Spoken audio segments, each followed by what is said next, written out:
I get it. Okay, mbijan raganyani. Albaka. Mbaka important. Yo, nga transfer la sto. Ya transfer la sto. Ha, code nyingi. Okay. Important. Nsila ID soto. That's sorry. I get it. Mbijan bro. Albaka. Mbaka. Bara alla service o tariaka. Mbale ki janna nun kunu bara tariaka. Jannom yona forest de bureau. Gambia tonkon na no mbali ya bere. Birim koyna fo katon. Bari si kodo kino katon ni fo bolong blabe. 56 branches mola soto Gambia jang. Ha? Gambia kono ani Gambia bantala bankol. Nko kodo kiya bere. Kodo sifa fo falindiro fo nyaadi lafta memmen na kodi to poto nin kodi maraw. Jannam number 1 di nyonta. Andum fana nata anoda enterprise sotale. Wolam nyindi ko domorol fana kol fana be firale le dadi ma ni domorol ni fana beteat. Gambia dawda yalo ngam fa kendol sotale je. Wo moyo diat. Apelenta baraka ni lafta nyelen kendol e bina. Yalo bukani la ko la baraka ba. Yalo ndel chosano lo. Baraka.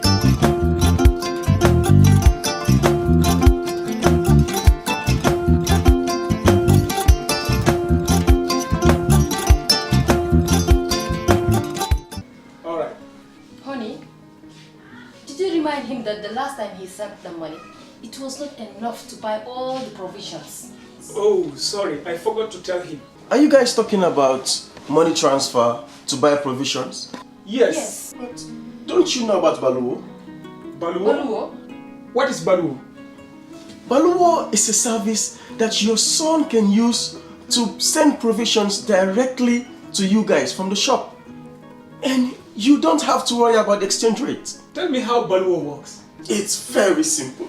Just log on to baluwo.com and shop, or download the app on your phone. You can shop on the website or using the app to buy online basic products for your family and friends. With Baluwo, you decide what your money is spent on. Your money, your choice. Buy online products for your family and friends in the Gambia, Senegal, Nigeria or Mali. Baluwo, better than sending money. For the first time in the history of the Gambia, Gambia Printing Publishing Corporation proudly introduces the Biliomatic exercise book printing machine. The machine has the capacity to print more than 20,000 books per hour. Yes, 20,000 books per hour. It also prints magazines, newspapers, calendars, flyers, normal books and all kinds of printed documents plus items at affordable prices. With the Biliomatic printing machine, GPPC can now render high quality and non-size restricted printing service supply across the sub-region. Rush now and partner with GPPC for all your public and private printing service needs. Print with us today and you'd be offered highly professional, reliable and efficient service delivery by our team of experts. The Gambia Printing and Publishing Corporation is here to meet all demands and is reliable at all times. For more info, contact us on 437-4493 or 437-4402. GPPC is Gambian and it's yours.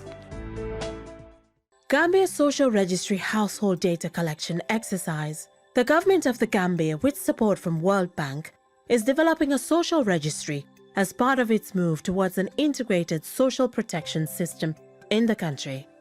Gambia Social Registry will serve as a single entry point for the various social protection programs in the Gambia and will be hosted by the National Social Protection Secretariat at the Office of the Vice President. The social registry shall comprise households' demographic and socio-economic data. This information will guide future social protection program interventions in the Gambia and facilitate rapid identification of beneficiaries for programs. It will have the capability to be linked to other databases when these databases become automated. The enumeration teams from Gambia Bureau of Statistics, GBOS, will visit, interview and register every household in your community, so don't be left out. However, inclusion in the registry does not automatically qualify one for a particular social program. Social Registry has taken consideration of the key principles for personal data protection. Therefore, your data shall be confidential and protected. In view of this, we call on all and sundry to register their households with enumerators from GBOS. This message is brought to you by the Department of Information Services under the Ministry of Information.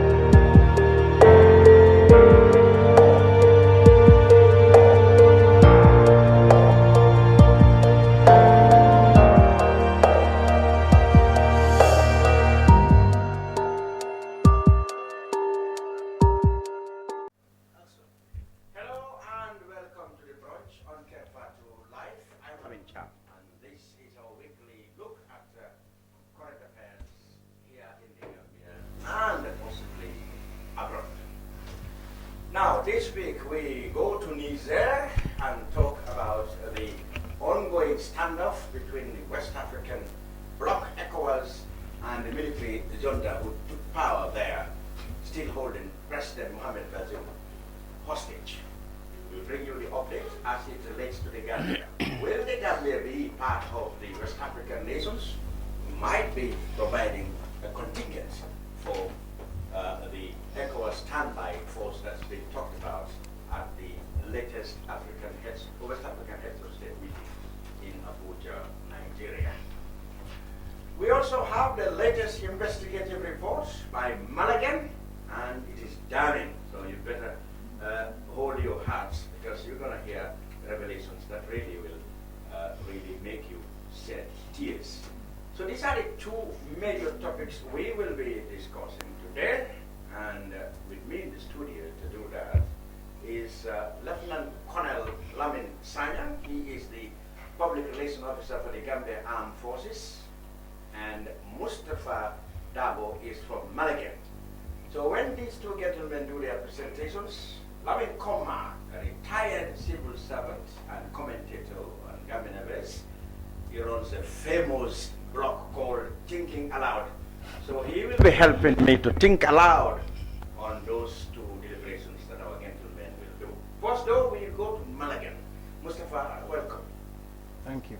Now, your recent report, I've got a glance of it and read it, so it's brought, well, what has been here for a long time. I think I must press Malagan for delving so much into it and daringly to bring to light what has been afflicting our society. We said our destination Gambia is not a sex destination, and our government made that clear many times. But it looks like increasingly people have been attracted here to just exactly exploit our innocent children. Malagan have come out with reports that they are promoting, and they want everybody to read and follow, so as for us to keep our children safe from very bad people who come as stories when actually their intentions are otherwise. Mustapha, welcome. Thank this you. one, you titled this. Give me the title again. Yeah, so we actually, it's this story follows activity of a 75-year-old. 75-year-old. Yeah. So and who?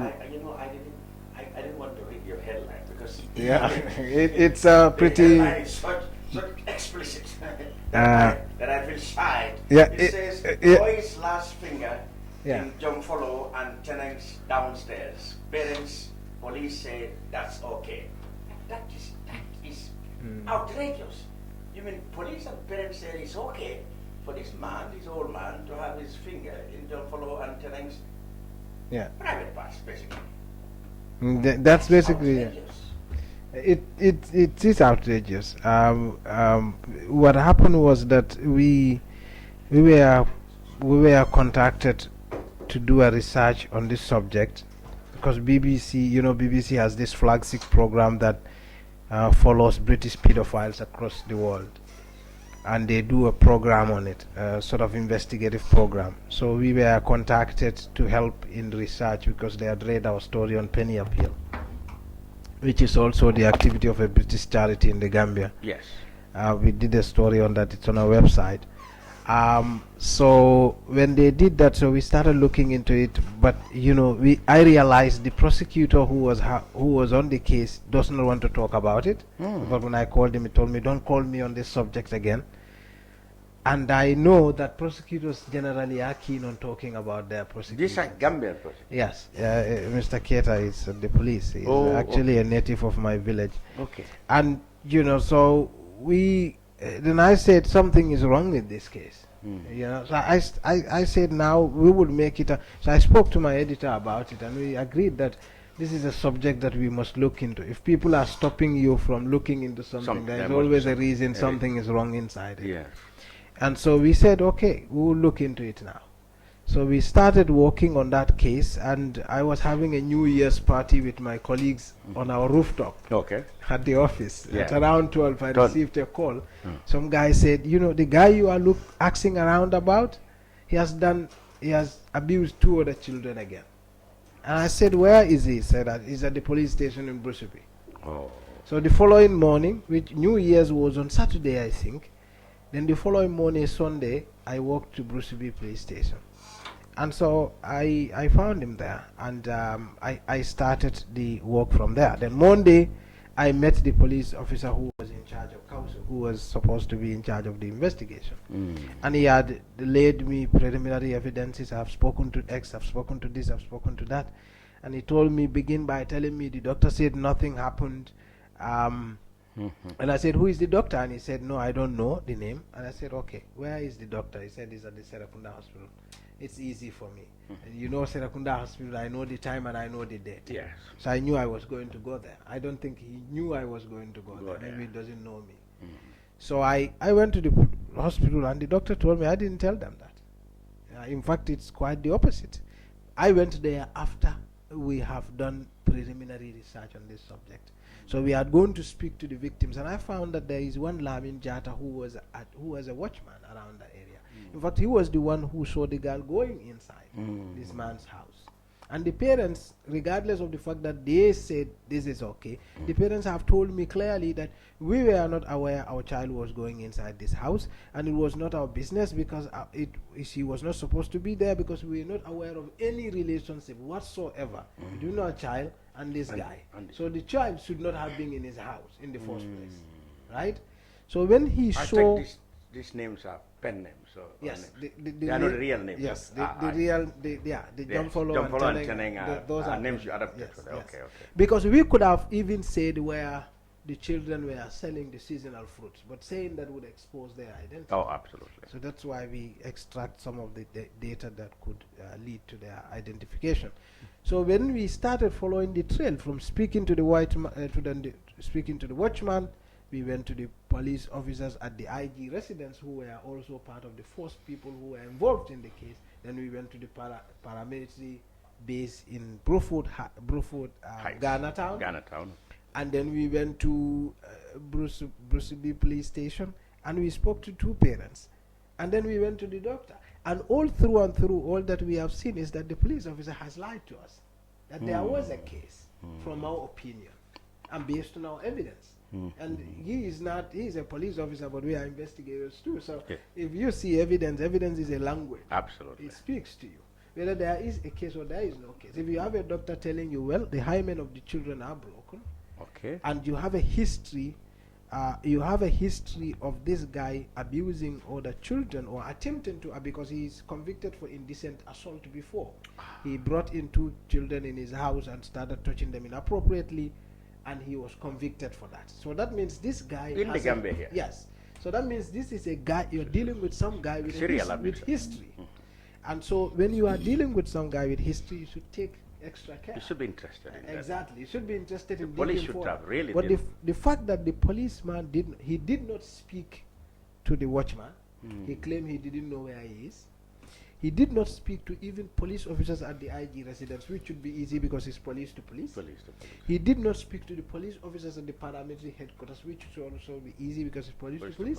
He claimed, in fact, when I went there, he said he went to paramilitary headquarters and he found one Ramatulai, who is the commander of the base there. And Ramatulai said they don't know anything about the subject. When I went to Ramatullah, this is security force. Yeah. You don't make allegations against your senior. Ramatullah said, give me the number. And I gave the number. Ramatullah called, but he didn't pick, unfortunately, while I was there. And, so we knew he was lying to us, through and through. Because if you so you're suggesting at this point that you knew the police were not very clear. They were forthright in their handling of the matter. So they're definitely either not interested or helping in hiding. Yes, and I think they were helping in hiding because that's what we came to conclude. But we came to learn because, like I said, on January 3rd, it must have been January 3rd, yes. When I was at the police station, that was probably one of the last days I went there, That was the third day I went there, because I went there first on January 1st, and then on January 3rd. That must have been the second day I went there. While I was there, he told me they were bringing in the parents, the two parents. Police investigator told you that? In fact, I spoke to the parents for 15 minutes that day. And they had told me a lot of things. I had gone through them. So I showed them our work, Malagan, what we do, how we do it, and things like that. Just as a show of assurance that the children's identities are protected, that we respect these things. This is what the law says. We cannot even name these children in the story. The law says that clearly. If we do, we're going to be in trouble. We must respect this and that and that. Just to give them an assurance. Exactly, yeah. And so I get the sense that that must have been the day the police officers brought them over to negotiate this. Because here is how I know it. At this point, the police know that this you and your people are journalists. Well, it's tricky because I didn't say in the first instance I was a journalist. Because I went there as a child right activist and researcher.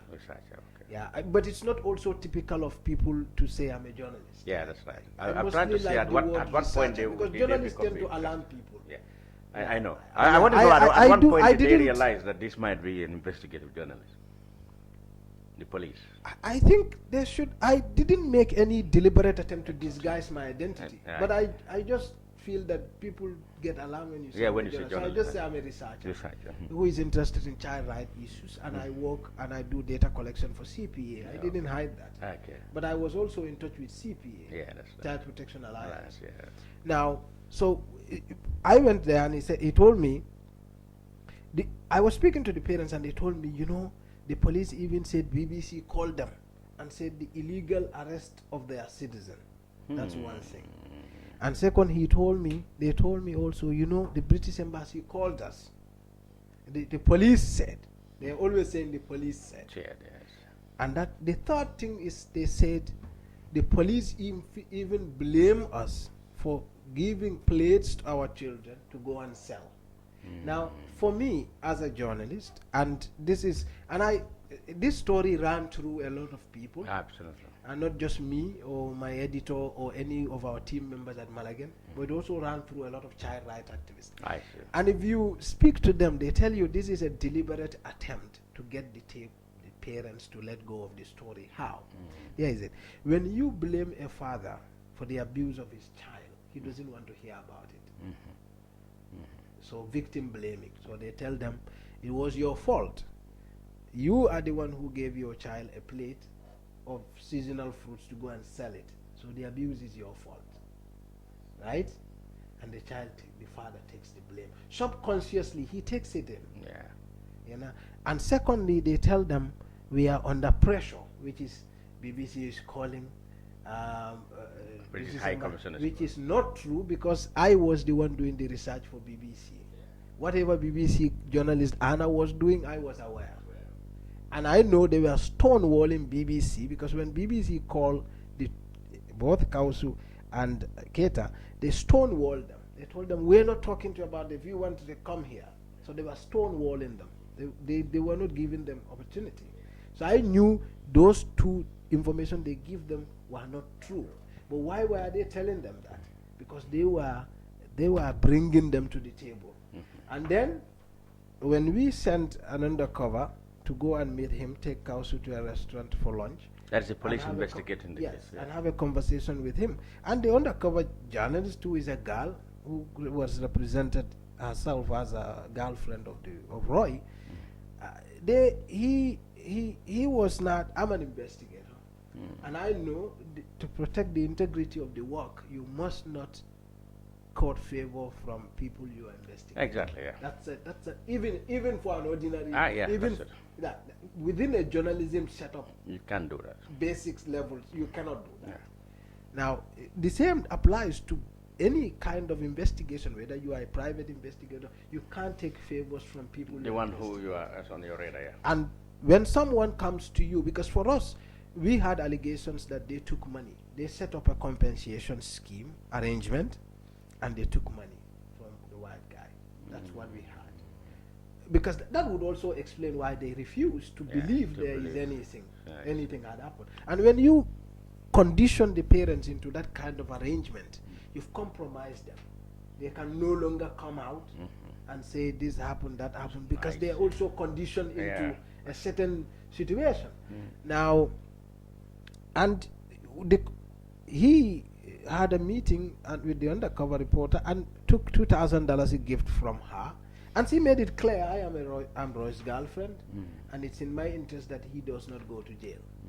Yeah, they had a conversation, a lengthy conversation of about 2 hours, about an hour. It's of course over lunch, so it's about an hour. And he said, in fact, he was the one who told Roy that he should compensate the family, even though he reiterated that he said nothing happened. But he kept contradicting himself. I mean, basically during the investigation, the police who is leading the investigation, as you were telling me, who initially was very reluctant to see to it that this matter is investigated to conclusion. Yes. Was trying to get the parents to agree to, to what they call here, kill the case. You had a private investigator who disguised herself as a victim of Roy, or a girlfriend of Roy, and went to the policeman and said, look, I am a girlfriend of Roy, I don't want him to go to prison. So the policeman came up, not thinking that now he's dealing with somebody who is in the same boat with him. And the girl even gave the policeman $2,000, and then he started talking. I even told Roy to set up a compensation for it. So she in fact said that Roy is stubborn. I call him, he doesn't pick. So that also exposing a connection.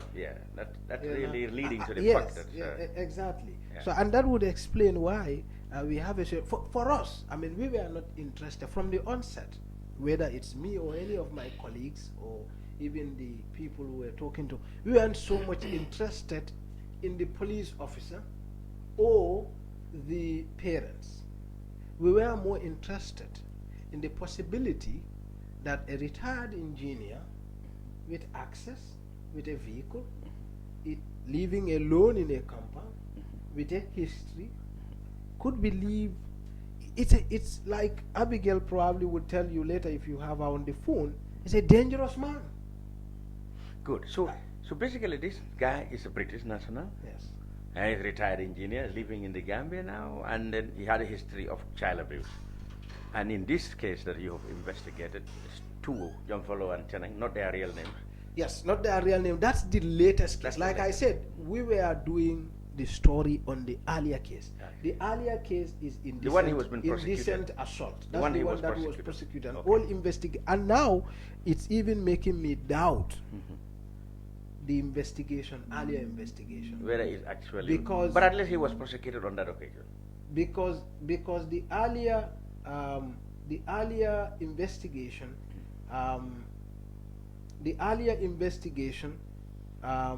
you mean the previous case where in which he was prosecuted, for which he was prosecuted?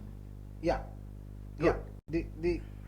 The earlier investigation for which he was prosecuted was also done by the same police officer, basically by the same people. So it's and that's 3 children. That's 3 children. Okay. And he said there is always this story is giving them money. And for the case we investigated, which is separate, and that's rape. For us, we think that it's enough to build a case on rape. Yeah. And this other one is indecent assault. We couldn't go back. We couldn't go back. Yeah. All right. In this case, it looks like what you have now established is that who was actually prosecuted, all right, for an offense, be allowed, all right, to come freely and reside in the Gambia, and even had another case. The same police who investigated the previous one are reluctant to actually prosecute, to actually investigate the second allegation. It really means that, I mean, you can't understand how any policeman investigating that man should not, on hearing the first time of another allegation, be interested in that case. The problem is that, and we've seen this in a number of cases, Cham. In a number of cases, police investigations in this country are done to bury cases, not solve them. And that is why you have the most credible cases falling apart. And I have expressed this concern with even the AG. And I told them at some point, the Attorney General's office has to be involved in criminal investigations. Okay. Because you can't have police ravage the integrity of the investigation, destroy evidence, or improperly collect evidence, or protect the and come and bring me a file, and I am a prosecutor. They bring me a file. What good is a bad file? That's it. You can rely on it. In a court case, the case of no matter how good a lawyer is, his competence is as good as the case file before him. Yes. So if we give him a terrible case file, he wouldn't be interested. With evidence. So basically, what you are alleging that some cases, the Attorney General's chambers might not prosecute certain cases because not that the cases are really not good cases, but because the police did a bad job in the investigation. In fact, I can safely tell you, most of the rape cases in the Gambia, and quite frankly, more recent popular ones, were all poorly investigated, and that's why they collapsed. You have some examples of more recent cases. I don't want us to go about it, but why would when we are talking about a rape case, how did we end up talking about paternity test? Because rape was not investigated. Yeah, absolutely. Because paternity test and rape had nothing to do with each other. Absolutely. It's only when you are so desperate and you have no evidence to prove rape, statutory rape, that's what you that we fall down the paternity test. So I'd say, well, he impregnated her. It should be the last piece of evidence. It should be. Rape can occur. It's a desperate attempt. Yes, that's right. So the police have, in the history of this country, the police is not that institute. They've not done well. I mean, quite frankly, Penny Appeal, go to our website and read about Penny Appeal, that is the charity, British charity who was... They went there, they collect an evidence in a terrible manner. The AG says there is no case. When we investigate and we put together and we said, we published this story, and now the AG came back and said there is a case. They're still tinkering with it. So there are tons of works like that. I mean, even the recent, there are some cases that I know, but they're not published yet, so I can't talk about it. But there are tons of cases I can tell you. Passport case. How did we end up with Mansa Sumare and others? Because the case was not investigated. Go and read our story on the passports and the kind of people who go and read the police masquerade themselves as investors. Because they don't have competence. The police have people who have been investigators for 30 years, for 25 years. So it's a question of they deliberately destroy cases at a fee, and it's nothing here. I mean, imagine $2,000 you launch, $2,000 you over launch. I mean, you cannot imagine that. And, also it speaks to the culture of abuse. We had a tweet space yesterday, and there was a girl who came on, Fatou Balde actually, the lady behind Will. She came and said they had conversations with police, and oftentimes the police, what they tell you is that, so they rape people, they tell them, So basically, and I've had cases where, more recent cases, some very popular people were accused of rape. When they get to the police station, they said they found the alleged perpetrator talking with the police investigators, chatting, laughing, and all that not. I mean, that is unprofessional. And you have tons of cases like that. And also it speaks to our culture.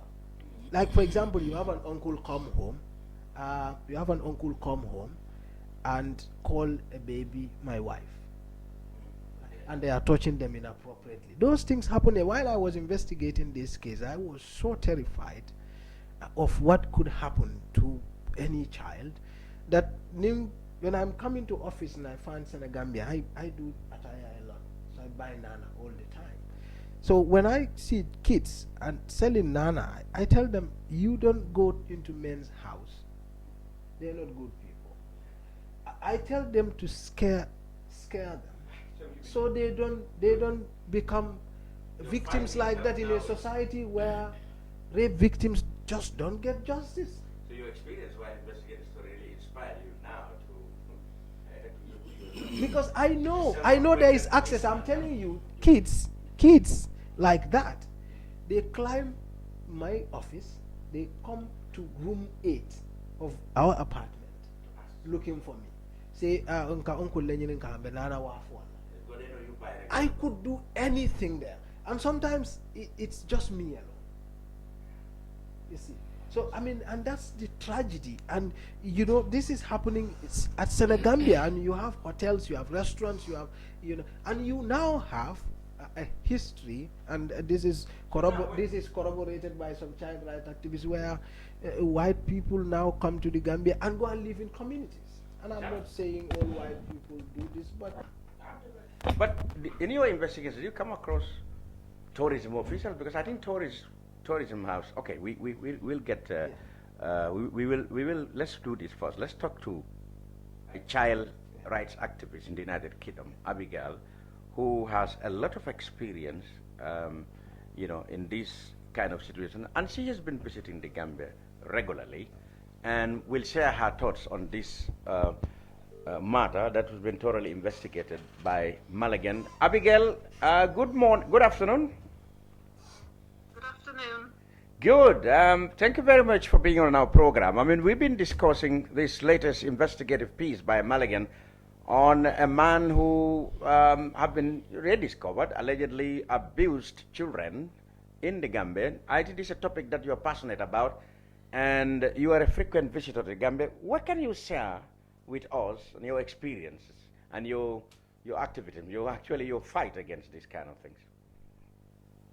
Okay, so shall I start with, I've been in the Gambia for about 9 months, looking at challenging British tourists and other European nationals to go there to target children for sex, and also sex trafficking of children from Nigeria to Gambia. So I've got lots of experience working with the police, government agencies, NATI, immigration, to try and prevent it. And what doesn't happen in the Gambia is there's no multi-agency working together. So the chance of corruption is really high among these agencies. There's no child protection working together with various agencies, which I've tried to help with. But I became aware quite quickly that the agencies, the government agencies and the police and immigration don't want to change. They're quite happy as they are, that they feel that they're working effectively. So when I started showing them that you're not working effectively, there's lots of corruption, which is just like the case you've highlighted. That British man would have raped those children, like you quite rightly say, but he was on a reduced charge in court because of the corruption. So they have to be seen to do something. Therefore, they'll come to an agreement with him and say, pay this money and you won't go to prison. That won't be the proper charges. I think that man, despite his age, it's nothing to do with age. When sex offenders abuse children, it has nothing to do with age. I've worked with men in the UK who are in their 80s who still sexually abuse children. So age is not a reduced risk like they're saying. His medical problems with his eyesight and things, that's not a reduced risk either. He is what I would call a serial abuser, and he'll still be abusing children in the Gambia because nobody is stopping him, nobody's challenging him. And that's what sex offenders tell me when they go to Gambia, is because one, they can buy sex with a child for less than £2 in English money, and nobody challenges or stops them. So I tried to work with the police to look at sexual grooming laws in the country, because you don't have sexual grooming. So the police can't stop a man on a beach or a bar when they're buying children food and drinks and sponsoring them. That's just to have sex with them. So that's all they're doing. When they say they're sponsoring them, it's so that they can have time alone with them to sexually abuse them. And the police can't do anything because they don't have a grooming law, so I was told by the DIG. NATI have said for the last 2 years they've been trying to get it through Parliament to get grooming laws. That's good. And you've got your Sexual Offences Act, which is really good and got strict sort of punishments on there. But your problem with Gambia is you don't enforce it. You might have all these fancy acts and things in paper, but on the ground, you're not enforcing it due to the corruption. And that's something where the local Gambians can get involved and start challenging and start saying to the government, this has got to stop because nobody's protecting your children. And I look at it this way, which is really, really sad. Just because a child's born in Gambia, they don't have the same level of child protection as they do in other parts of the world. And that is something that the people can change, because if you're waiting for your governments and the police to change, there's no point waiting. You need to take control back yourselves and start forming groups, getting together and saying, we're not going to tolerate this. Yeah, really a very gloomy picture you paint there. So what do you think? You talk about the lack of rules to enforce these things, and then corruption on the parts of immigration, parts of police, etc., etc. What do you think can be done, apart from the fact that the citizens, you said, should stand up to the authorities and said this has to stop? What do you think are the best measures to cope this menace? Well, as I say, if you're waiting for your government and your police to do that for you, it's not going to happen, because I've tried and give up, basically, against the high level of corruption, the laziness. They don't want to, I used to go to the police and say, let's go out, let's go and patrol the beaches, the bars. Oh, no, it's too hot. No, we don't want to do that. They just want to sit outside the police station drinking attire. They were so unmotivated to change. And if we did produce all the evidence for them, we did all the evidence, we got the names of the people, we got where they lived, the phone numbers, all the victim statements on video, written statements, and brought it all to them, they still wouldn't act, because they would go to that British tourist, whoever, he would give them some money, and then there'd be no charge. So that's basically what I was up against. So what we've done is just work with Gambian people who are passionate like me, and formed our own shelters and rescued children and got them back to Nigeria if there was trafficked. We went out in the communities where we're doing lots of education work around child sexual abuse and prevention. I don't think it's poverty as such. I think it's plays part of a role in it, but I think it's mindsets, cultural beliefs and religious beliefs as well, and the culture of silence. So there's a lot of things you have to break down apart from the corruption as well. But it might sound as if it's unachievable, but it's not. What we were doing at the shelter in Bakau is really working, and it's embarrassing the authorities, because that's what they should be doing. So we're getting very good results and they're getting none. Good. Abigail, well, you know what? Thank you very much for your insightful knowledge on this topic. We are very grateful, and we wish you, both you and Mulligan, very best luck in the fight against this menace. Thank you very much for being on the program. Okay, thank you. Good. There we had her, Abigail, a UK child activist. Right. Now I cross over now to the other half of the panel. Lamin writes a lot in his blog called Thinking Aloud. I want you to think aloud on this matter. I mean, we've had here issues like Gambia government itself going up to the sky, you said, telling the world that the Gambia is not a sex tourist destination. And they came up with legislations, to govern the conduct of how children should behave, or should be, should be, taken care of or protected against, things like this, perverts like the ones that has been the subject of investigation by Mulligan. You heard what Mulligan have done, and you had Abigail on her contributions. What do you think can be done about this matter? First of all, I want to find out whether the abuser is still around.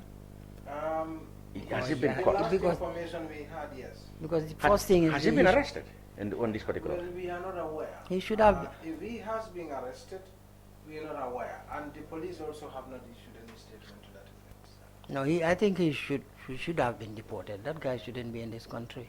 Absolutely. That's the first thing. He shouldn't have been here in the first place. The other thing is, I think there should be consequences for dereliction of duty, negligence, and corruption. So the crime is not only should not be limited to the abuser, but also to the police officers. Personally, I think they should be prosecuted for the kind of work they are doing, for the corruption, negligence and all that. And if we don't have that consequential kind of attitude towards the responsibility of civil servants and officers, I think there will be a major gap, as she said. Okay, there are all other issues like cultural problems and things like that, but that takes time to get over. It requires a lot of awareness creation and things like that.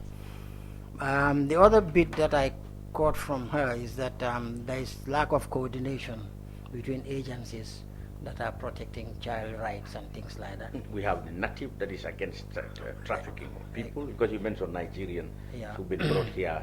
And then, you have the Child Protection Alliance that's supposed to be taken. And even the government has social welfare for child. Even the police have child protection. So I think the Department of Social Welfare should be the forum for coordinating all these activities.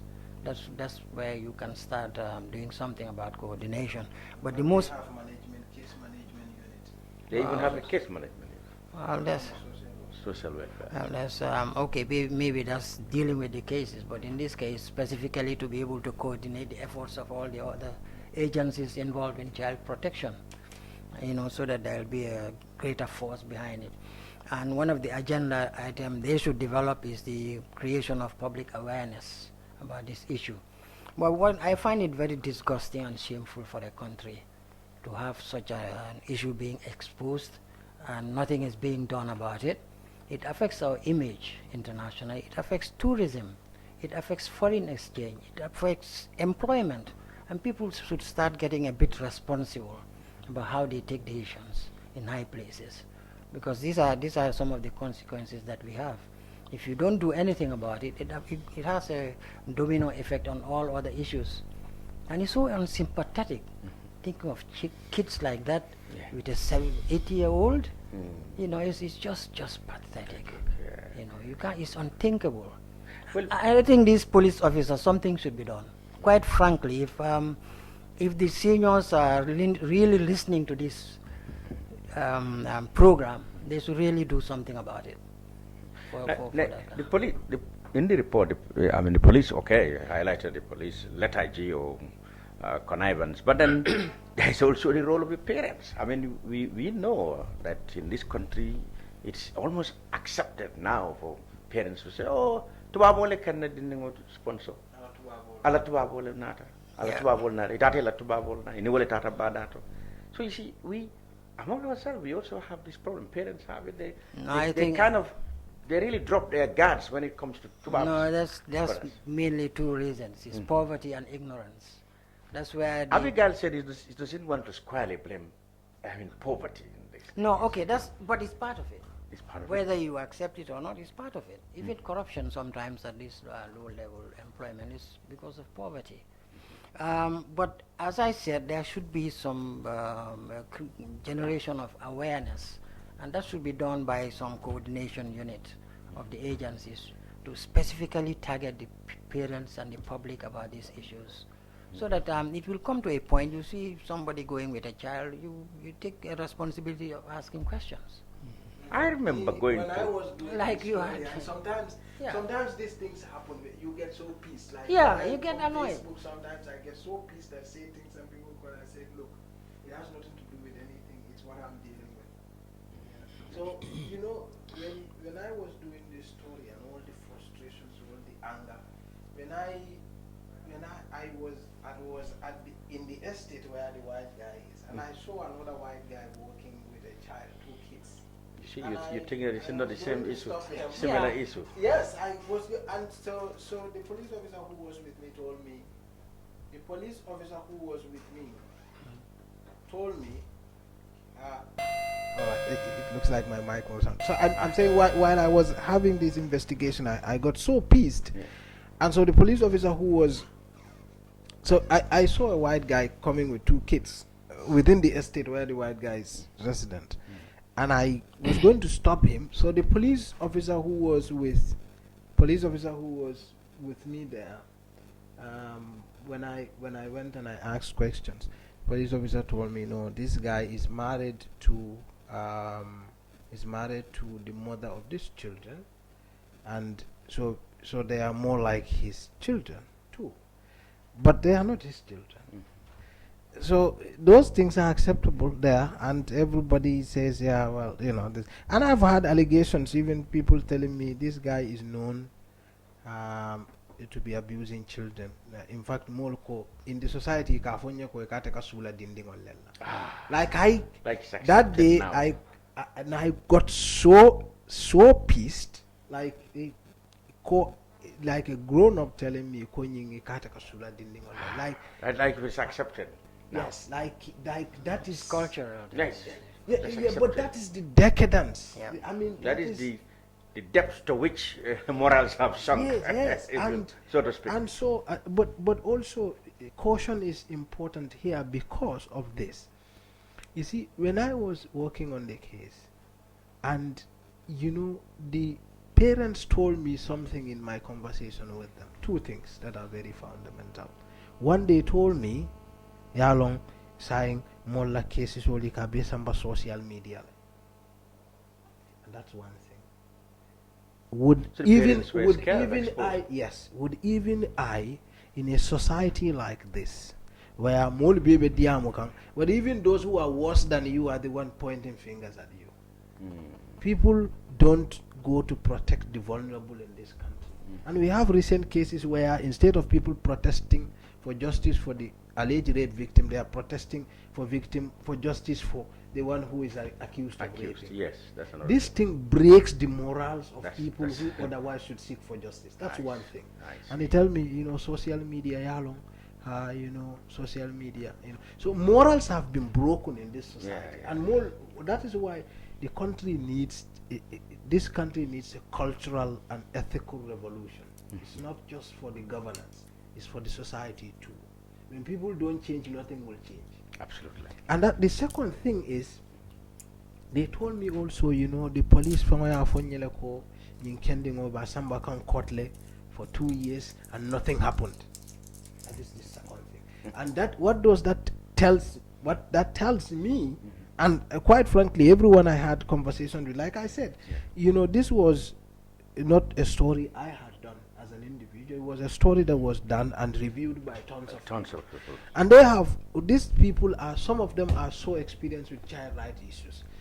And they've agreed that this is a method that breaks the zeal or the willingness of parents or even abused victims to seek for justice. Because you know, you have an unserious public administration. Police will not investigate properly, one. Justice Ministry will not prosecute, or even if they take the case to court. Can you imagine the indecent assault case started in September 2020? Only 2 people testified in the case. And that's the one he was being prosecuted. Yes, only 2 people testified in the case. One not cross-examined. That means only 3 testimonies in the case. You know when it was finished? June 2023. My goodness, 3 years. Yes. For a case where only 2 people testified. It took 3 years. Only one person testified and cross-examined, and only the other person was never cross-examined. It's the charge sheet was done in September 2020. Conviction, they started even hastening it when we started, at least that's my opinion. Oh yeah, when you started getting interested. When we started getting interested. So that means this case, and the case was moved from Bruceby court here to Banjul. The family didn't even know. In fact, when the judgment was issued, it was me who called the family. In fact, the police officer, when I told one of the police officers, he told me, "Do you have the family's contact?" And that makes me think that they don't even have the family's contact. So I was the one who called the family to now show interest, to now come. In fact, they showed so much debt to us that they said, you know, they thought we were also, you it's were the the Gambian police, thing. or you were the authorities. Yeah, I mean, and they told me, we are not, we do not hear anything about this case. We've not been informed. So that tells you also the authorities, and unless government shows seriousness in dealing with this matter, people will continue to be silent on abuse. And so that is why I'm saying, let's also be careful not to blame the parents that much. Yeah. Poverty, of course, but you know, all these factors are also there. And by the way, I was speaking to a friend of mine, a girlfriend of mine, who gave me this perspective in the morning yesterday. Yeah, So he said, Mustapha, you are a journalist, but this is also a factor you need to consider. And I think it's very sensible too. So I'm not blaming the parents that much, but I think the Minister of Justice needs to do something about it. No, even in the West, you have similar problems where rape victims are very reluctant to come out. Yeah. That's common everywhere. Stigmatized. Yes. The only difference here is the confidence in institutions of justice, which is different with the West. Here it's lacking. That's what the parents are saying. Yes. They lack the confidence in the justice system. Yes. And the only way they can boost that is dealing with people who are negligent with their duties. That's why I say from here that Mr. Kerr, something should be done about it. He should be disciplined somehow, because that's to send a strong message. Because this is it's a very serious issue, and very shameful and very disgusting, as I said. So I think basically that's. And I should thank Malagan for the kind of work they are doing. Really, it's fantastic. Yeah. And I think everybody looks up to them for some of these issues, because that's the only way you can straighten society. It reminds me of a British 93. I mean, a British journalist came here to investigate exactly like. So this has been a problem for more than 20 to 30 years now since tourism started. There was a man living in Bakau. He had a pub, a very filthy place. In fact, that was in the article. His name was Fred Nottage. I mean, the British journalist came up to know about his activities here. He married 6. Can you imagine? Married 6 young girls, pregnant, a number of them. And he was boasting to the British undercover journalists that here everything goes. You give 80,000 to a parent, you have the girl. I mean, that can take care of a family and the school fees. He did it for 6. And the journalist went to talk to victims of Fred Nottage. When he went to UK, he put up an article. I remember it was titled, Filthy Fred Wed 6 at Ghetto. We reproduced it in the Observer. Fred was deported straight away. Because the government doesn't see, everybody was shocked. And this guy who was living in Bakau New Town, in that pub, was, pregnating and, abusing 6. And was boasting, in fact. His ghetto was so filthy everywhere. That's what the journalist. In fact, that was observed by the journalist. He said, "Filthy Fred wed 6 at ghetto." When we reproduced the article here, the man was deported. The government was shocked. Everybody was embarrassed. No, it's tragic because imagine the court for indecent. But at least there was action. When people got to know it, the government then said, "Wow, how can this happen here? Nobody knows." Fred was deported straight away. Imagine for the indecent assault that was made here, for the one that he was convicted in the court, he paid, court fine was £60 if you convert it, and the order was £1,000, the $75,000 for 3 children, each child 25,000. So he was convicted. Yeah, for the indecent assault. He should be deported. But the rape one, he was never, because the rape one, the police are saying there is no case. That's an excuse for him to be deported. And he was not deported. Exactly, he should be. All the more reason, when these fresh allegations surface, all the more reasons the police should have no impact. Dealt with him quite speed up investigations and lock him somewhere. Yes. There's all the more reasons. But like Abigail said, I think there is a problem of corruption. Even though we have naivety and poverty on the parts of the parents, our backward culture that is worshipping the Tubab as if the Tubab has all the answers to our problems. That also is a problem. No, police. I know the police have a role, but also attitude towards. They're coming to our family. Law enforcement.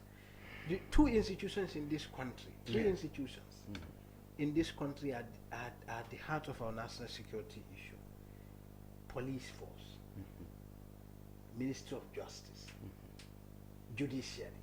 If you don't fix these 3, forget about anything. Like, it's not going to work. And police and these institutions are not ready for the game. They're not. Like, I'm telling you, the evidence is all over the place, particularly the police. I'm telling you, every major case I have reviewed, or any of my colleagues have reviewed, Gambia police have handled. You have found the police wanting. Even this Gam Petroleum case, you think it should have been taken out of court? Gam Petroleum case was a simple, clear-cut case. The government lost that. But it was a simple, clear-cut economic crime case. Anybody from senior school should be able to do. Because economic crime, simply, you have to prove loss of earnings to state. If you have a fuel crisis situation caused by sets of individuals, where GRA lost nothing less than over $1 million, and you take, that is not even in your case file, you take some stupid case to court, why would you not lost it? Follow the trial and see what happened in that case. You see? So police did not, whether it's the passport, the gun petrol, police needs reform. I'm telling you. I bet. I mean, I can't tell you everything I know, but seriously, I'm telling you, police. Yeah. Gambia police force needs serious reform. Like wow. It's not even funny. I guess IGP Sanyang will miss his lunch if he's. But it's terrible there. I mean, I'm telling you, I know. Like every case we have reviewed, police handled, they messed it up. Good. Let's go to the next topic, of course. Well, Mustapha, Malagan, we've done tremendously well. We'll come with our closing part to cap up what should be done on this matter. We now move into the Gambia Armed Forces representative here, and that takes us to Niger directly. But then we'll also have domestic matters dealing with the army, because there was the security reform or defense policy being launched. We would like you to talk about that. But first of all, the army came out, Lieutenant Colonel Sanyang, to sort of clarify what the public perceived to have been preparations for the possible deployments to the ECOWAS standby force that's been talked about, and the army came to say that no, that activity has nothing to do with that. But let me begin by firstly, the ECOWAS are talking about deploying a standby force to go into Niger. We had a similar one here, set up here, the ECOMOG that went to Liberia, our own ECOMIG, they were in Guinea-Bissau. I guess they were in Sierra Leone to topple the rebel government of Johnny Paul Koroma when it overthrew Tijan Kaba. So there have been definitely adventures, by this intervention force from ECOWAS. Another one is being planned. Do we know, as Gambians, that whether our Gambia Armed Forces, that is your forces, would be included in case ECOWAS went ahead?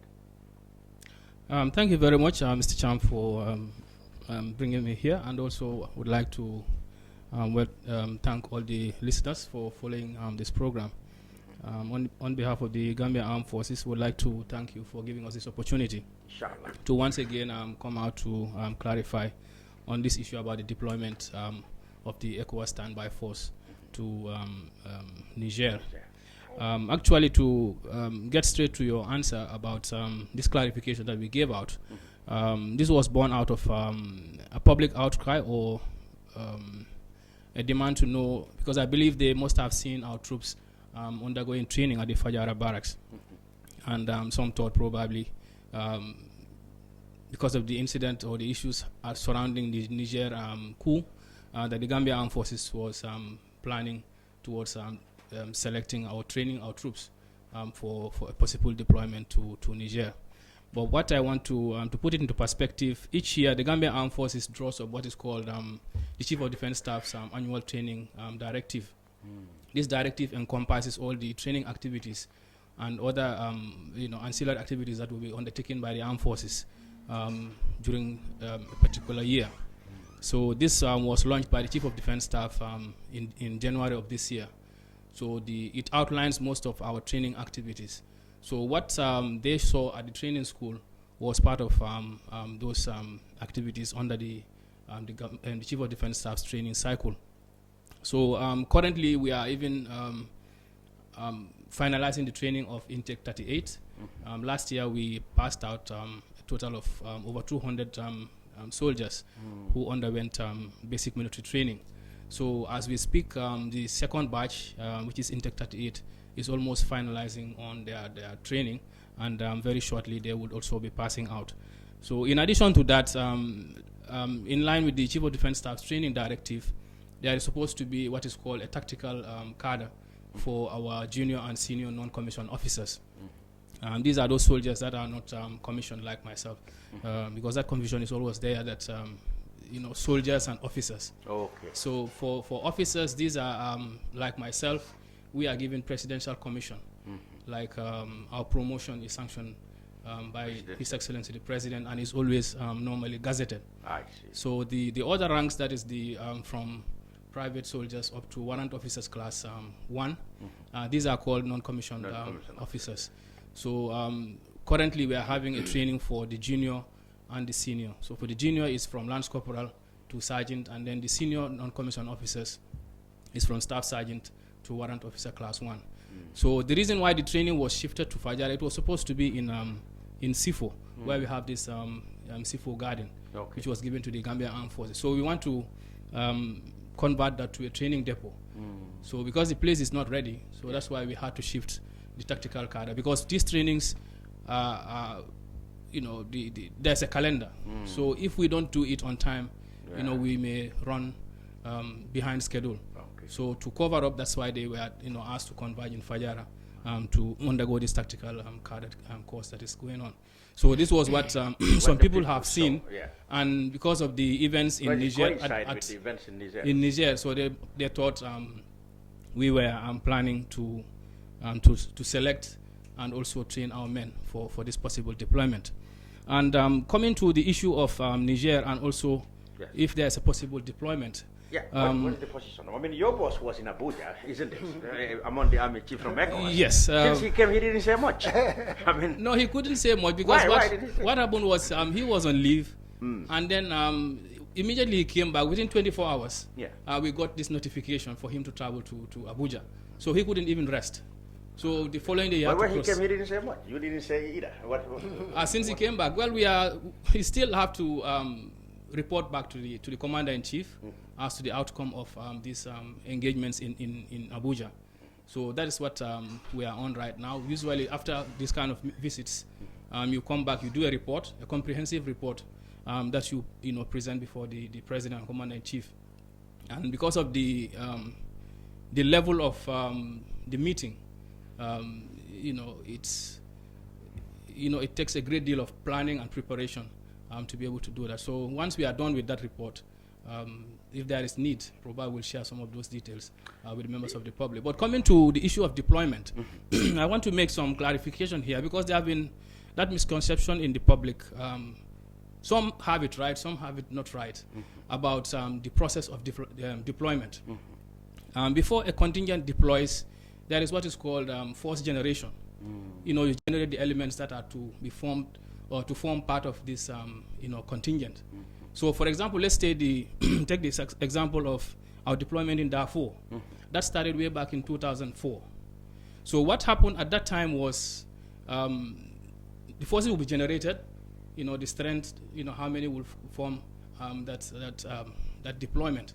We had a company which is like over 200 of our men. So once you are done with that, His Excellency the President, who is the Commander-in-Chief, the Gambia cannot just get up and deploy in any terrain. It has to, the process has to go through the National Assembly.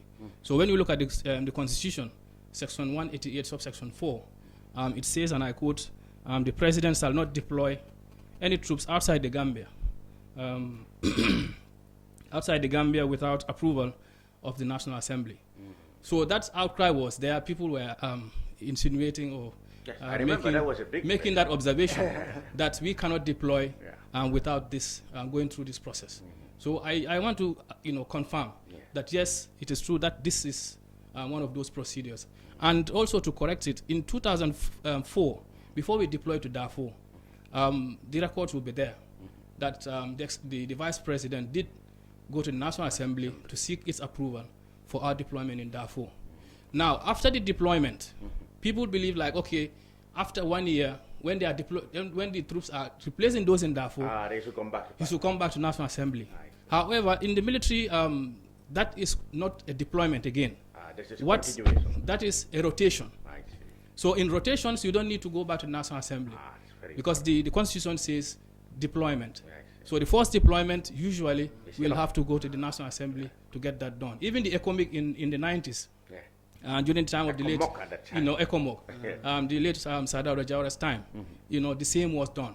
So similarly to in the event of Niger, if there is a possible deployment, the same procedure would be followed.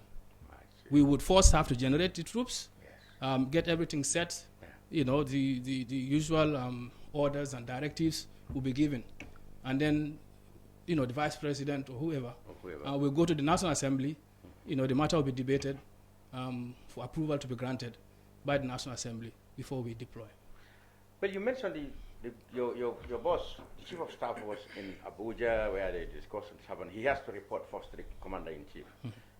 The impression the commander-in-chief gave when he came from Abuja himself on the first ECOWAS summit was that, well, we Gambia will have to be part of the people who doesn't like coup d'etats. We cannot accept coup d'etats. So basically the impression he has that if the troops are going to go, well, Ivory Coast has gone ahead. President Ouattara said they are going to provide troops. Benin said they're going to provide troops. Ghana naturally will have to provide troops. And Nigeria, of course, we know, in fact, may bring even a bigger contingent.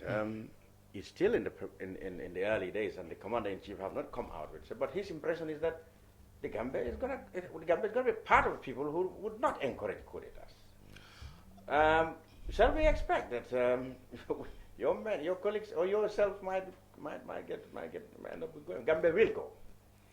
Gambia will go and that's if we get to that stage, because the military option, according to ECOWAS, is the last option. Yes, that's right. And in every situation or conflict situation, usually the military option is usually the last option. And we have seen the rapprochement that is going on since the events unfolded. That the ECOWAS, heads of state and governments are engaging the coup leaders in Niger, but not much through diplomatic means. Yeah. So for us in the military, we have our own processes and procedures to follow. So there is this principle of that the military is subordinate to civil authority, yes, exactly. And that's comes to play in this situation. And since since the new dispensation, this has been the clarion call, and the Gambia Armed Forces stands by it that no more coups, as stated by His Excellency the President and of course, heads of state, and we abide by that. The days of coups are gone. So for the armed forces, we just waiting for orders. Last time. And if the orders are given, days ago, they said there should be an immediate standby. They emphasize immediately. A standby force immediately. So that's why one should have thought that by now. What they said is to initiate. Although you might not say this in the open, but some preparations might be happening. What the communique said is to initiate the standby force immediately, or to activate immediately. So activation, going through is a process. But then he say immediately. I'm saying we are also seeing other events also taking place, like engaging the coup leaders. Because it's not only the ECOWAS heads of state and governments that are engaging them. We understand also the traditional and other leaders like the Sultan of Sokoto, and the other religious leaders in Nigeria, northern Nigeria. Ethnic. Yes, they are also engaging them, and we are seeing at least some kind of results from that. So I believe the diplomatic channel should still be seen to go through fully. What do you make of some weird commentaries that our army is not ready for such an assignment? I'm sure you will not take that lightly. Well, we've seen that those kind of comments in the public domain, especially in the social media. But I think those are ill-informed, and probably those making those kind of statements are out of touch with the realities on the ground, because they are relating it to security sector reform, which I believe probably they are ill-informed that security sector reform is not an event, but a process. It's like one single event. It's not a one single event that you say it's done and we are done. Oh, it's a process. So, and if you observe from our own perspective, I believe they need to still educate themselves as to what security sector reform is. If they are to be honest with themselves, since 2017, the government of His Excellency President Adama Barrow has done a great deal in that domain of security sector reform. In the first time in the history of our country, we had the Office of National Security created, and a National Security Advisor was appointed in the passing of Colonel Mumudu Baji. Now we have Abubakar Jeng as the National Security Advisor. And then moving forward, we had some policy documents, which were also in line with the security sector reform, which were brought in, like the National Security Strategy, and also the National Security Policy. These are all part of the security sector reforms. Then in addition to that, in 2018, in the past we used to have the Minister of Defense or the Ministry of Defense embedded in the presidency, in that the president was at the same time the Minister of Defense. But for the first time, in 2018, we had, Sir Omar Faye appointed as a Minister of Defense. And then we have now a standalone Ministry of Defense. So all these things are part of that security sector reform process. So I believe it's a question of getting themselves aware or abreast with the realities on the ground. Because I think all these things are out there. They are not secret or confidential information.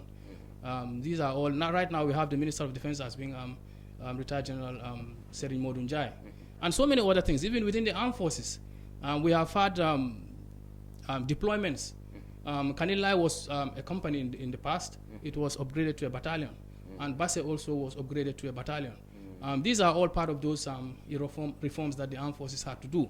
And also we had some reappointments, reassignments of some of our officers at the Defense Headquarters, at the Army Headquarters, Navy Headquarters, Republican Guard Headquarters.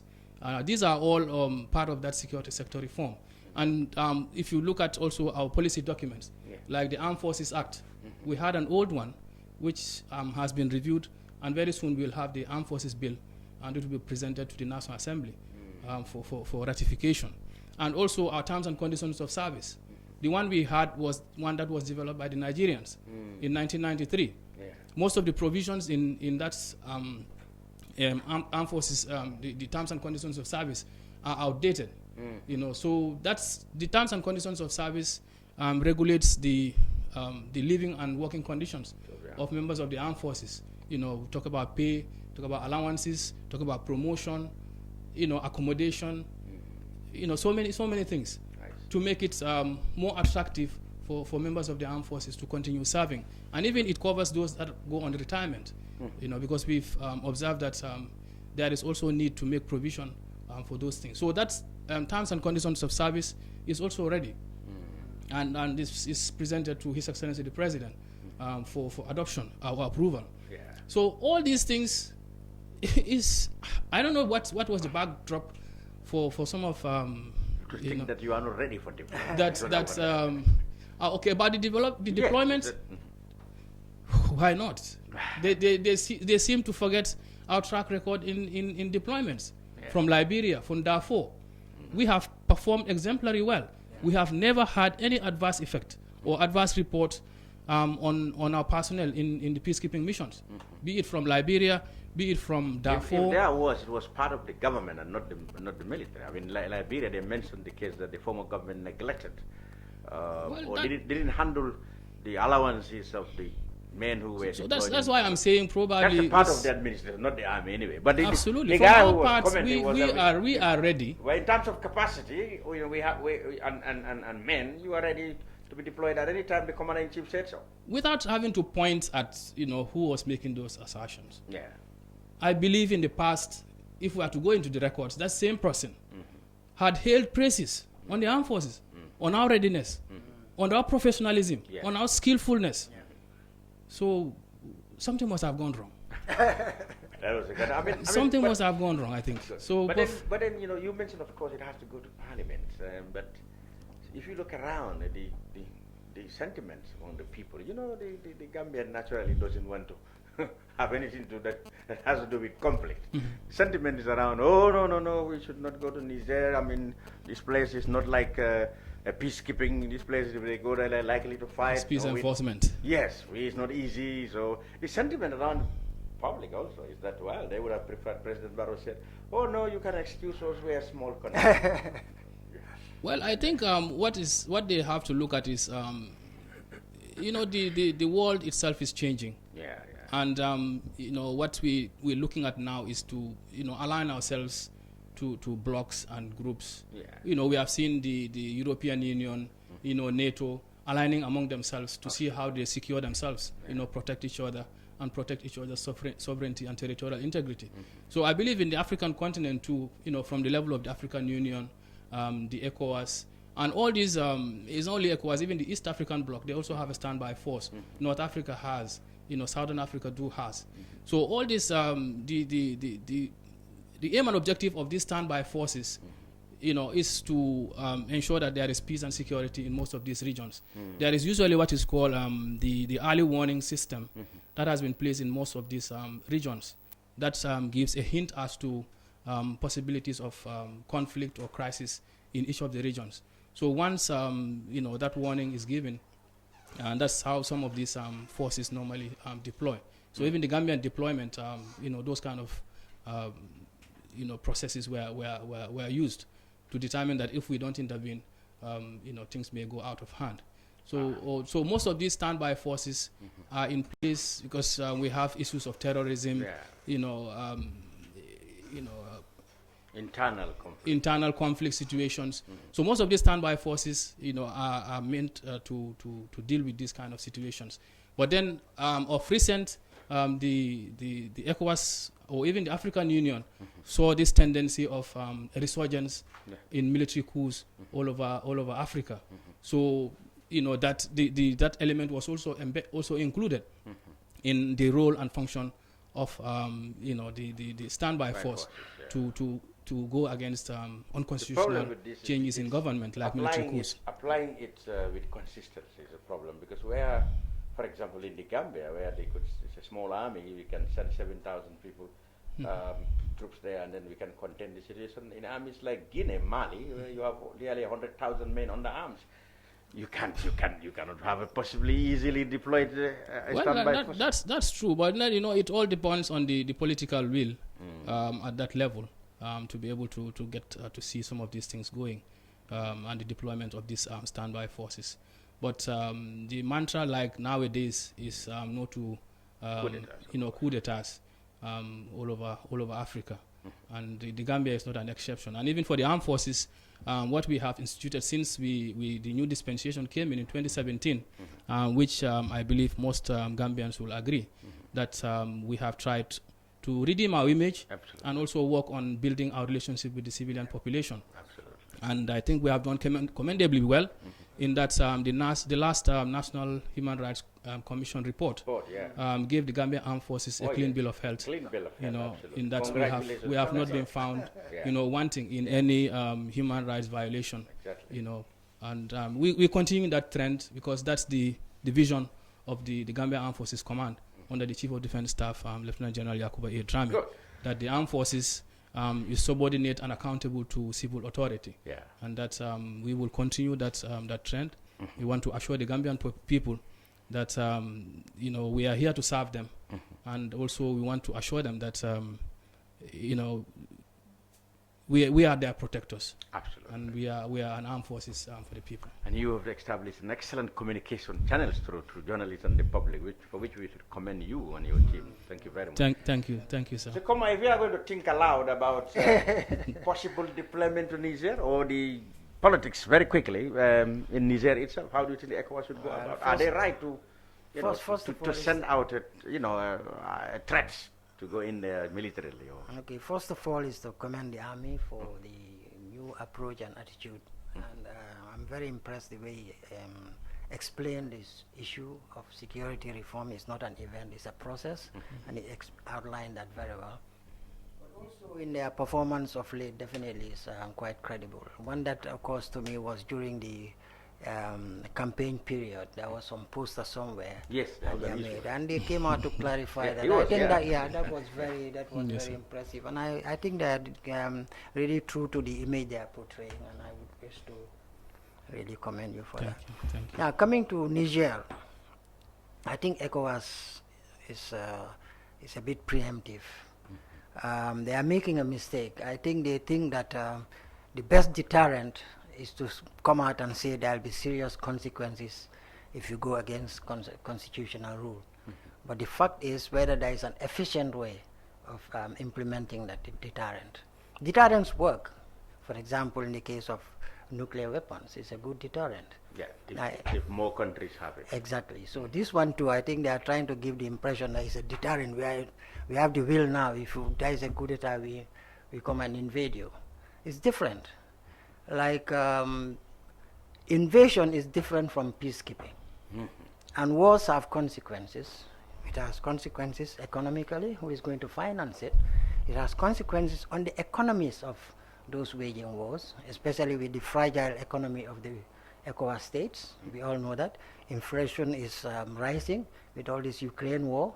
Can you afford that kind of war? Even where you have promises of support from the West, it is limited. That will mainly be technical in terms of technology and things like that. And secondly, I think it's not about the professionalism of the police, of the security forces. That is there. I mean, they've had the same training as most of the people in the West. They went to the same colleges and things like that. But the difference is the coordination. Like if you go to Iraq or something like that, most of the countries that go in there have had some kind of military, how do you call it, where they go out and have their forces together and practice something. Joint exercises. Yes. So they are used to it. I don't think in West Africa we have had any kind of joint exercise. We do. There was one that was held around 2009, I guess. That they went to Burkina Faso. One standby force, or you have units in different countries. These are units in different countries. No, standby forces is like each country pledges troops to that. It looks like they form one when there is a need. NATO, they have You know what we are talking about? It looks like ECOWAS form one when there is a need. Yeah, standby means you just wait. Yeah, but there shouldn't there be one like NATO? Well, yes, NATO may not be standby, but NATO has a force that every country contributes standing every day. Yes. Like ECOWAS, we don't have that. No, how do I get? The idea behind it is like I said, every country contributes. Like this is the number of troops we want for, let's say, this ECOWAS standby force. Yeah, you don't understand what so out of that's you give quotas. Say Gambia, we want you to provide 1,000 troops. Yeah. Senegal, we want you, because of your size, provide 3,000. Nigeria, that number. So that's the rationale behind it. I'm trying to say this only happens in ECOWAS when there is a need. He's trying to say yes, that is why it is called standby. Okay. That's why it is called standby. In case different from like one that is established permanently. No, the ultimate goal would be to get it permanently. Yes. But for now, because of it's not like every day we have issues. So it will be on standby. In case of any eventuality, they can just be brought together and then they deploy. So this joint exercise thing, we normally have it once in a while, to see our interoperability. Because normally we see you exercising with British and Americans, and not Nigerians or Senegalese. Well, that one is for internal. That's local training. Now we normally have members of the British Armed Forces coming here to train, or sometimes we also send our personnel outside, like we did in Turkey, where we send the quick reaction force, about 500 of our personnel for training. So those ones are there. But for the sub-region, that is kind of coordinated at the level of ECOWAS. Like for the ECOWAS standby force, like I said, we normally organize like joint exercises once in a while. Yeah, that's what I'm saying. I don't think ECOWAS is prepared for that. And what they have been doing is mainly peacekeeping. It's different from invading a country, as you said. It's totally different. As I said, it has consequences economically, as I said. It has humanitarian consequences, the flow of refugees and things like that. And I think what they should be careful about with Niger is the fact that Niger is not alone anymore. That's the frightening thing about it. These military coups now, if you look at the map, they are now coming together to form a sort of a group. You have Mali, Guinea, and Burkina, all there. If you look at it, it's a one brand. I think the main preoccupation of ECOWAS should be the reasons behind this. Why are they re-emerging? Niger was considered as one of the best democracies in that area. That's why they had a lot of investment. Yeah, exactly. Foreign troops. Exactly. If America invested over 100 million as a drone base in there, which is spending over 10-20 million dollars a month or something like that. And also how long can you sustain a war? They went to Liberia as peacekeeping for 6 months. It lasted 7 years. America went to Afghanistan for a few months. It lasted 20 years. And they ended up spending about $300 million a day. So these are some of the consequences they should be thinking about. I think they didn't think it through. They were there to jump and make a threat. But if there is, you think ECOWAS have a valid point, like if they have not stand up to coup d'etats in this manner. No, let's be clear. Let's be clear. Coup d'etats are out. Huh? So yes, they are definitely out. Everyone is against. No, everybody is against coup d'etat. How do you stop them? Now, if you don't have, the point is, like you say, a deterrent. Exactly. There are two ways. First of all, deal with the cause, not the symptoms. The cause of this francophone issue is France.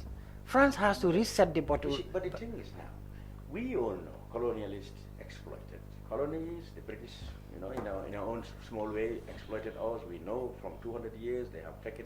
I know French still have lingering colonial practices such as central bank, etc. But if you look at Guinea, Mali, Burkina Faso, the rhetorics, I mean, the words in the soldiers' mouth, it doesn't so much mean that they take these coup d'etats because they want to stop the suffering of the citizens.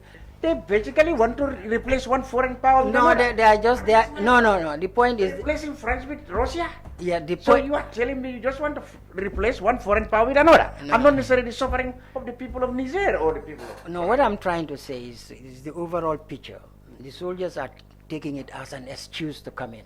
They should have been given that excuse. That's what I'm saying. Exactly. They shouldn't be given that excuse. You're saying address the governance issue. Exactly. This is what is happening. You have people changing the constitution. If I can intervene here, I think the issue of excuses or reasons for staging military coups, as far as we are concerned, I don't think it is the job of the military. It's not valid. Or our profession includes governance. Our job is to defend and protect the sovereignty and territorial integrity of our various nations. So the issue of governance and rule is left to politicians. So usually, even what we normally tell our own personnel, if you want to rule, shed the uniform, join politics. That's it. But you cannot be in uniform and you want to in fact doing it unconstitutionally. Like using the barrel of the gun. So you have to get the mandate of the people, to rule, and not force yourself on the people. I know, but I mean, that's a very honorable thing to say to the soldiers, and that's good. But you see, also for me personally, I think there should be one thing in the region. If, for example, they wanted to address ECOWAS should address coups, and quite frankly. But ECOWAS should also begin to address governance issues. EU has set certain thresholds. In fact, there are countries that wants to join EU, has been attempting to join EU for the last few years. They are falling short for one or two things. They don't meet all the criteria because they are serious about things. ECOWAS, even something as simple as their free trade, they cannot implement it. Movement of people. And that's one thing. And that's just one of the basic things. What Macky Sall is doing here, deliberate attempt targeting Usman, deliberate. Everybody, even a child on the street in Senegal, knows Macky is targeting this. And they are saying, no, Macky is quiet, but he never said Tata. Why are you quiet? You are a public officer. You are a public servant. Your constitution says clearly 3 times. If people ask you 2 times or 3 times, should you be quiet? You should just say no. But what? No, but in fact, the fact that he was quiet, he allowed all those protests, the illegal detention, the harassment of Usman, Pap Ali, and others, shows Macky is using state power, which belongs to everybody, to oppress a legitimate opposition. Yes. ECOWAS quiet. They said nothing. Because he was Alpha Conde, before the military took over, he butchered the constitution. Yeah. He was repressing Seli Dal Jallo and all his people. Yes, and all the opposition.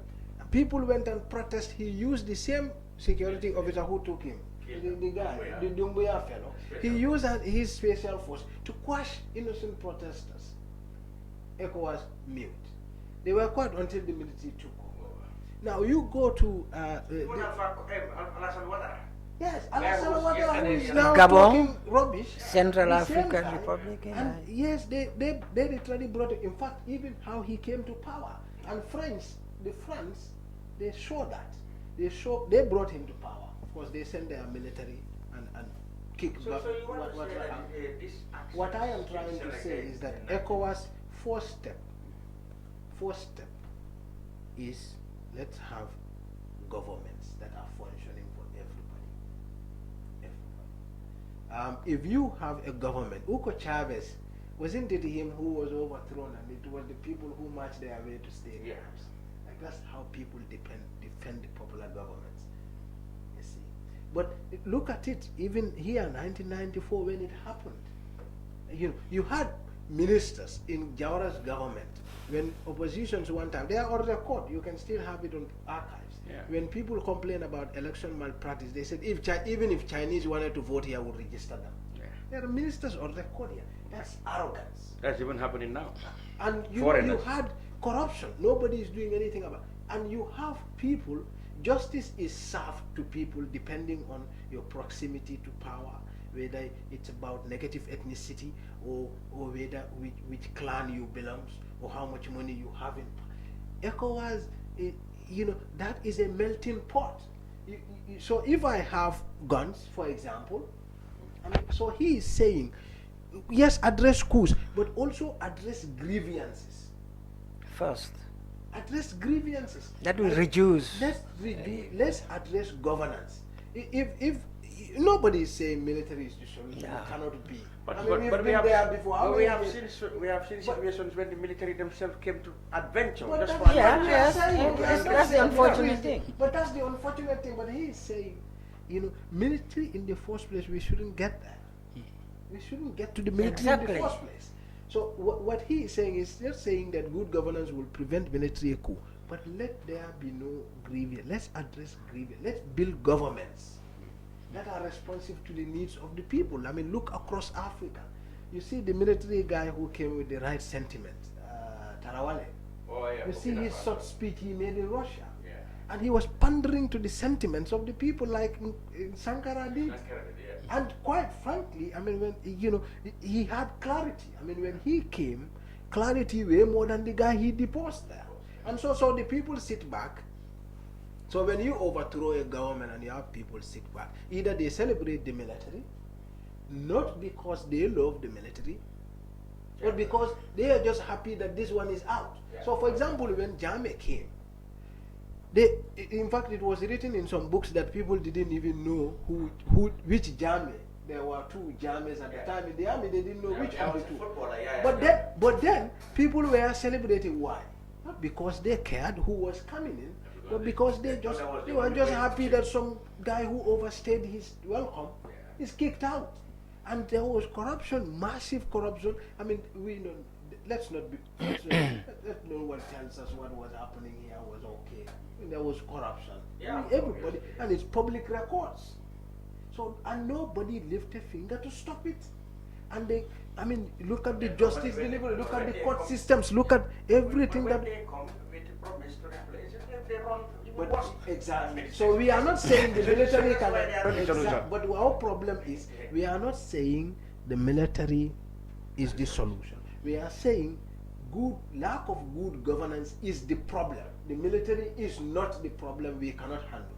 We can handle the military. There are more civilians in this country than the military. Military is how many thousands do we have? No, I think. What do you mean military? You cannot. Military cannot take over a government from the people. I mean, it's just barely 7,000 people. No, I've seen that. We've seen coups that are on top of it. They No, I mean, it's not as unpopular as the Chavez. There is celebration whenever a government is troubled. Because there are people in You see, you see, always side with anything that they move. you see, the point is, I think coups are becoming a consequence of bad governance. That's the fact. We have to accept it. So many things are going. So many things are going wrong. Has ECOWAS lifted a finger against them? At all. And they haven't said even anything. the army. ECOWAS should have its own army. That's what we've been telling you. No. For me, if I were to suggest to ECOWAS, I would have asked them. I mean, Nkrumah said Africa should have its own army. Yeah. But ECOWAS should be the institution to. Soldiers should even be ECOWAS army. Yeah. So soldiers, for example, if you have soldiers of about 500 people as your close protection officers for your presidency, the rest should be ECOWAS soldiers and paid by ECOWAS. Yeah. They can't. ECOWAS soldiers can't overthrow our government. They would have no interest. No. The point is, it's our soldiers who are now going to be ECOWAS soldiers, and they will be doing swap deployments across the region. And so, for example, if you have security, that's where the problem is. no, but they can't do it. ECOWAS needs no. ECOWAS needs no. I mean, Nkrumah and others have talked about that way back at independence for Africa, not for region. But ECOWAS could do that. I think that's a formidable. That's how I will address it. I will have an ECOWAS army, and nations' armies would be restricted to the close protection officer of the president. That's very realistic, Mustapha. That kind of political union. No, eluded us 60 years. That's not. Excuse me. That's not political union. I think if you look at look at the issue of unions in the past. America got united politically with federations. Europe by fighting wars. Europe got united through economy. So it makes a lot of theoretical sense to get united militarily and take care of our governance system. And you know, then because they're saying you have security issues in certain regions where, for example,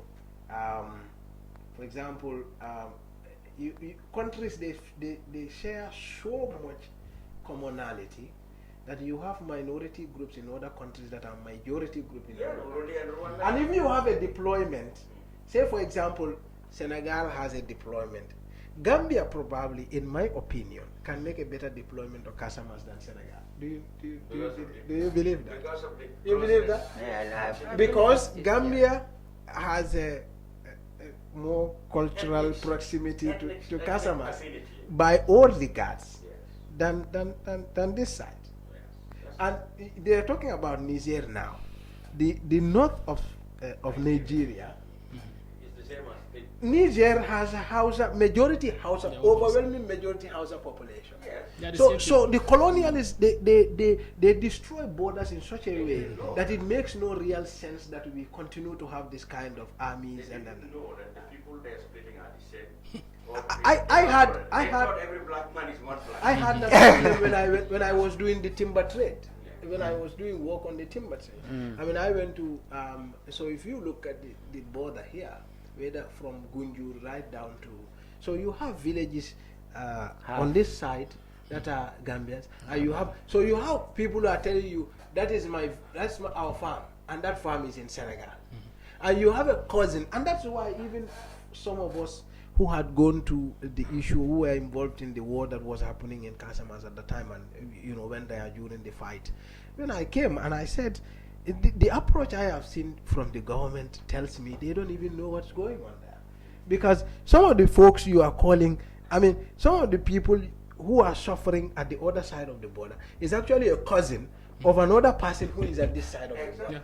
So when the Senegalese go to shoot at those, they leave that place to come and his cousin's house. So some guy you are actually calling a rebel in Casamance is actually a Gambian, and the reverse of it. So you tranquil situation, for example, tranquil. There were disputes since 2015, and the tranquil is just right on the border, and some people are claiming, and this is the situation you have all across our borderline. And even Nyomi, I heard there is Nyomi Senegal. so we need to rethink our security. But prominently, my problem solution for ECOWAS, they should have their army. The ECOWAS should have its army, and I don't know how they're going to army. I think that's the concept of the standby force. Yeah, it could be. But it should be merged. Yeah. It should be merged. To which one? Our national. No, even you look at East Africa, they have the East Africa standby force. So they deploy in Somalia, all that region, if there is an issue. But then it will be under the command of who? Usually that is normally regulated at the headquarters. Yeah, that could be decided by the body or something like that. Unless this region address issues of governance, we will continue to have problems. If it's not a coup, it's going to be a rebellion. If it's not a rebellion, it's going to be popular protests, popular uprising, and things like that. There should be justice. We are having governance is such that we shouldn't have people with low self-esteem. I mean, what it is to preside over state power and usurp it as yours. What is me, Mustapha, I saw this in Bamako and Ouagadougou and Conakry, not talking about how their people of course, they all commonly will criticize France. Yeah. But then they are warming up to Russia and the Wagner Group. If I can, that is where the problem. No, if I can come in, what you are talking about is the consequence. I think we are focusing too much on the consequence. What happened before the consequence? We need to look at that very carefully. Like in the case of Francophones, it's the relationship with France. People are fed up with it, and France should reset the button. It's as simple as that. It can go. Could they sever relations with France without necessarily They can't. inviting another foreign power? No. That foreign power wouldn't have been there if ECOWAS had done their work. For example, if ECOWAS had stood for the Francophone to fight the France in changing their relationship, this wouldn't have happened. But nobody's saying anything. If ECOWAS really condemns systemic corruption and the corruption of the judiciary system, changing of laws, term limits and things like that, some of these things wouldn't be happening. And they are happening, but they are not saying a word. When a coup d'etat happens, they start jumping. And it has consequences. And when things are even efficiently done, if the military comes, what are they going to use as an excuse? And the other thing is, but now yeah, exactly. The military does not need an excuse. Now they just come and bring states-owned investigators and say this is the reason why. It's just an excuse. That's what we are talking about. And even insecurity in the region. I mean, France comes to create their base in Niger. US comes to create their base, largest drone based in Niger. And they are saying they are fighting insecurity. Half of that country is governed by insurgents. What insecurity are you fighting? And the point is, in this region, if ECOWAS is serious about security, they should have a force that is dedicated, made up of regional, highly equipped force, made up of soldiers across this region to fight insecurity anywhere. I mean, we know there are insurgency in the region that are political in nature that needs economic issues to address, or sectarian in nature. That needs economic activity to address. But there are those that needs blunt military invasion. Insurgency in such a blatant way that is simply incomprehensible. Like in Niger, and in Nigeria, and in some other place, in Cameroon, in some other places. That ECOWAS needs to address. So ECOWAS cannot wait for Nigeria to come and to France and America to come and address that. They must take leadership. Nigeria and others must take leadership in the region. But are they prepared? And not just that. Are they prepared for that? Commission. Like ECOWAS Commission's activities, who funds it? Foreign funding and Exactly. collaboration. So you need to be in charge of the region. I think what you said, there should be a set standard for all ECOWAS countries, like you said. Exactly. Yes, set standards. Submit. Yes. If you don't meet these basic and good governance standards, You are on your own. be a member. Yes, Yeah. you are on your own. If that has been in place for long, people who not even venture into undemocratic changes because you automatically disqualify yourself Yeah, you are on your by own. doing that. Yeah. So But then, of course, there should be consistency, and there should be, a commission that, makes sure that all those principles are enforced to the land. Yes. That's where they should begin.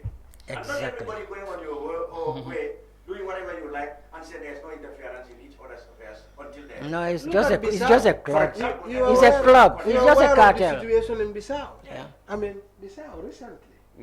I mean, the Mbalo fellow wakes up one time, he just doesn't like the National Assembly and dissolves it. Because he lost the National Assembly. Because the PAG got more votes now, and he lost the election. No, the best And thing he would just have been dissolves. ECOWAS to say, put them back. No, the security, ECOWAS is protecting him there. No, what I'm saying is, what I'm saying is, exactly. The president cannot dissolve political parties of your opponents. Yes. That I mean, that's a problem. And, that's what and he made, Usman, for years, I mean, for 3 years now, Usman has been escaping one plan to another, and this plan is open. Absolutely. Everybody knows. Yeah, Even the rape case, you can't get him on rape, so you said disturbing the youth. And now they said stealing a mobile phone from Now he's stealing a mobile phone from an unauthorized individual who has been him. Now terrorism and other things. Yes, so clearly ECOWAS is not ready for the game. And even before France came, Mali, the military, one of the reasons why they said they toppled the regime was that they were fighting the rebellion, and they were not getting the proper funding, proper equipment, and so they turned to Wagner.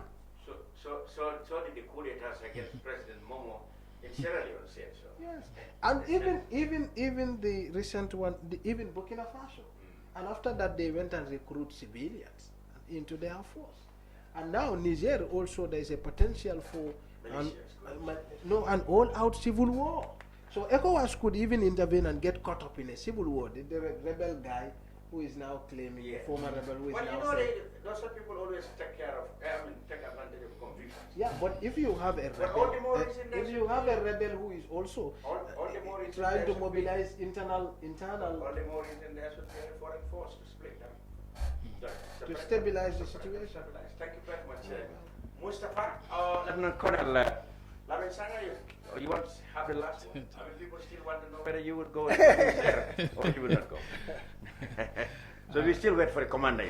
Yeah, we'll just wait, and it's a process, like I said. It will go through the National Assembly.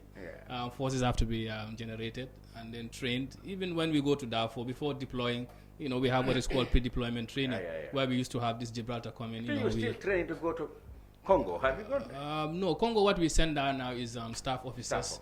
That's like administrative, logistics, admin, to handle those offices. Okay. But for a full-fledged deployment with a contingent from the Gambia or any country, it's all dictated by your constitution. Okay. Just like we saw in Nigeria, where it went to the Senate, and all that, So for the Gambia too, is the same. Section 188, subsection 4, regulates that they have to take it to the National Assembly.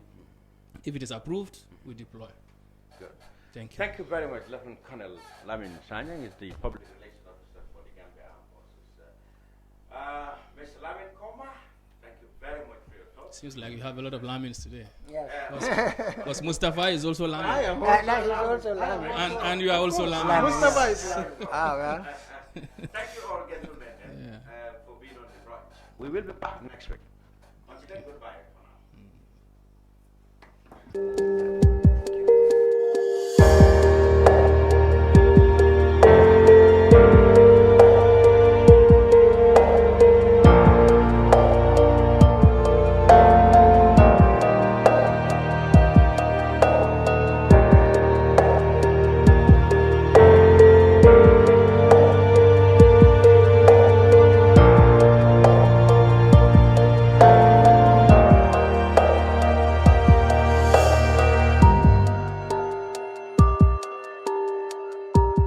We live in a day and age where technology is creating a world without borders, filled with unlimited potential to improve the lives of the people around us.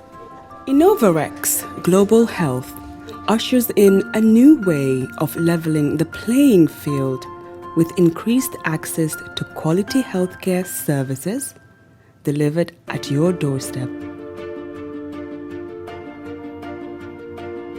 Our qualified professionals are equipped with state-of-the-art point-of-care testing technology to conduct tests such as kidney function, liver function, electrolyte tests, body composition, hemoglobin, A1C, and many more services with the highest efficiency in delivering results. The addition to our flagship, Wellness on Wheels, more fondly known as WOW Delivery Service, brings the entire clinical experience full circle. IGH has remained committed to creating the future of healthcare delivery. Gone are the days of sending loved ones outside the country for basic medical services. Innovarex Global Health offers a new peace of mind and takes pride in delivering the quality of care we all deserve.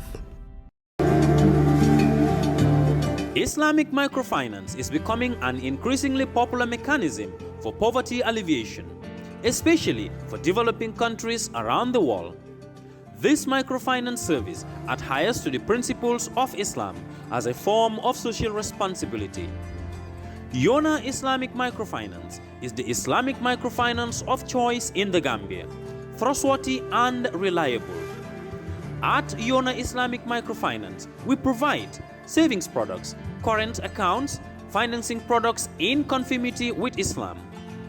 In addition, Yona Islamic Microfinance also offers local and international remittances, takaful fund, management of zakat, management of awqaf, trading and investment, and building of strategic partnerships to bring financial services to the doorstep of the poor with donor projects, madrasas, youth organizations, women groups, and farmer organizations.